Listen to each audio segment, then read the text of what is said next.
As a huge fan of the likes of Tolkien and Star Wars, and knowing that you are more than a little familiar with this material, for fun, I was wondering what you think the biggest coaching takeaway is from the Lord of the Rings or Star Wars, as these are filled with great teachers such as Gandalf, Yoda, and Obi-Wan.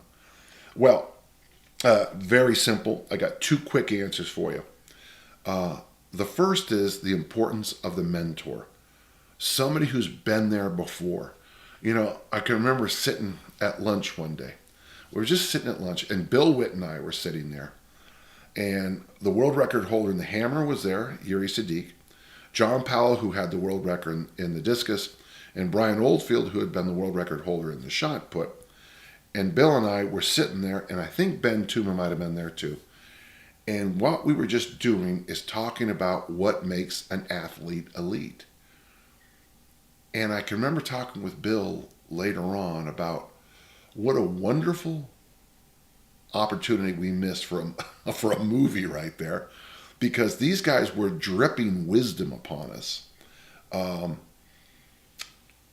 These guys had all been there before. These guys had all gone down that dark cave before. These guys had all dived into that underground lake.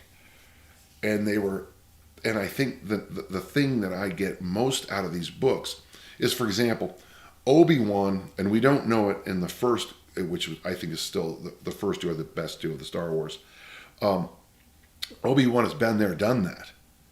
And so when he's trying to help Luke Skywalker as a mentor, one of the things Luke is doing, as all people early on the journey do, he's pushing back on Yoda, he's pushing back on Obi-Wan the whole time.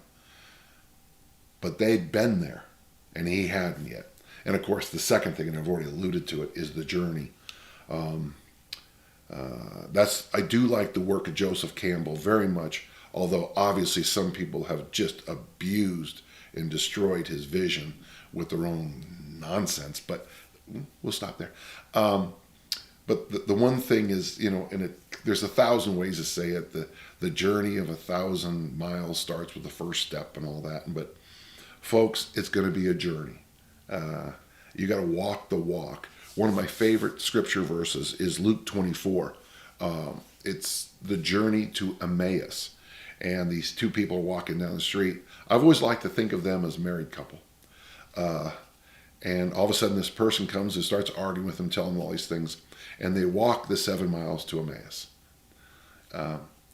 If I'd ever tell you the secret to coaching, it'd be 2 words. Walk with. You walk with your athletes. You can point the direction. You can tell them what's coming up, but you got to walk with them. Interesting how those 2 questions, working with Paul Northway and that whole group, all the Nicks and Lauren, it was a wonderful time in my career. But that particular 96 season was when I was still throwing the discus, exhausted constantly from parenting, all the extra jobs, all the extra stress going on. My athletes walked with me and I walked with them. I was their mentor, but we were companions on the journey. Boy, I got to tell you, Joe, you win question of the day so far.